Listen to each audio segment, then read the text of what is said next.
এই বাংলাদেশ যে ভারত আমাদেরকে বারবার চোখ রাঙানি দিচ্ছে, আমাদের দেশকে হুমকির মুখে ফেলার জন্য চোখ রাঙানি দিচ্ছে, সেই ভারত থেকে অস্ত্র কেনা হয়েছে, সেই ভারত থেকে আমাদের সশস্ত্র বাহিনীকে প্রশিক্ষণ দিতে বাধ্য করা হয়েছে।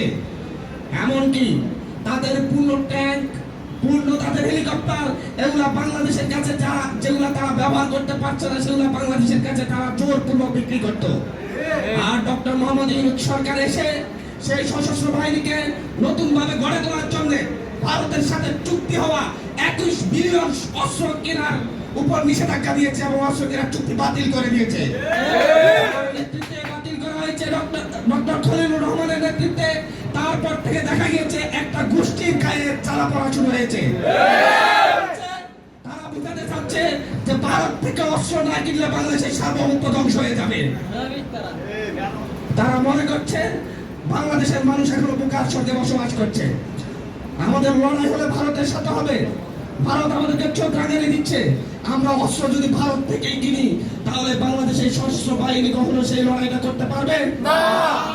আজকে রাজনৈতিক বিভিন্ন দল এবং মিলিটারি শক্তি সহ প্রত্যেকে আজ ঐক্যবদ্ধ দিল্লির সেই দাসত্ব নাকি খত দিয়ে মেনে নেওয়ার জন্য।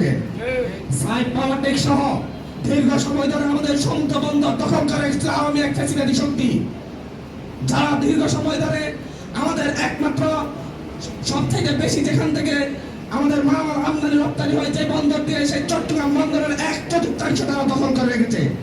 এই দেশ থেকে হাজার হাজার কোটি টাকা পাচার করেছে। যখন আমরা বলছি আমাদের বন্দর ব্যবস্থাপনার আধুনিকতা দরকার, যখন আমরা বলছি আমাদের বন্দর ব্যবস্থাপনার জন্য আধুনিক নিয়ম নীতি দরকার, আমরা বলছি যে এমন একটি কোম্পানিকে নিয়োগ দেওয়া হোক, যখন সরকার বলছে যে এমন একটি কোম্পানির মাধ্যমে আমরা আমাদের বন্দর ব্যবস্থাপনা করব, যার ফলে বিশ্বের শ্রেষ্ঠ সমুদ্র বন্দরে রূপান্তরিত হবে আমাদের চট্টগ্রাম বন্দর। কিন্তু দেখা যাচ্ছে তারপরে তাদের গায়ে জ্বালা পড়া শুরু হয়েছে। তারা কি ভুলে গেছে চায়ের টাওয়ার টাকার ইতিহাস? তারা কি ভুলে গেছে দেশ থেকে হাজার হাজার টাকা লুটপাটের ইতিহাস? তারা কি ভুলে গেছে যে হচ্ছে চট্টগ্রাম বন্দরের 1/4 দখল করে রাখার ইতিহাস? তারা আসলে কাদেরকে সুবিধা দিতে চাচ্ছে, আমরা সেটা প্রশ্ন রেখে গেলাম। আমরা দেখছি বাংলাদেশের যেখানে সবথেকে বেশি দুর্নীতি হয়, এনবিআর থেকে প্রতি বছর লক্ষ টাকা পাচার হয়। এনবিআর এর মাধ্যমে যে বাংলাদেশের সবচেয়ে দুর্নীতিগ্রস্ত সেক্টর এনবিআর, সে এনবিআর সংস্কারে সরকার উদ্যোগ নিয়েছে। সরকার বলছে কর আরোপ করবে একটি সংস্থা, কর আদায় করবে আরেকটি সংস্থা, কিন্তু আবার গায়ে জ্বালা পড়া শুরু হয়েছে। তাদের চিন্তা এনবিআর এর সেই চুরি, সেই টাকা পাচারের অধিকার তারা আবার আগের মতোই রাখতে চায়। তাহলে জুলাই গণঅভ্যুত্থানে শহীদ রিজভী, শহীদ টিটন সহ, শহীদ আবু সাঈদ মুক্ত সহ তারা সকলে কেন জীবন দিল?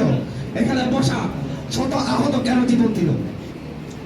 তাদের সবচাইতে বড় চিন্তা বাংলাদেশের সেই দীর্ঘস্থায়ী আমলাতন্ত্র, দুর্নীতিগ্রস্ত আমলাতন্ত্র টিকিয়ে রাখা।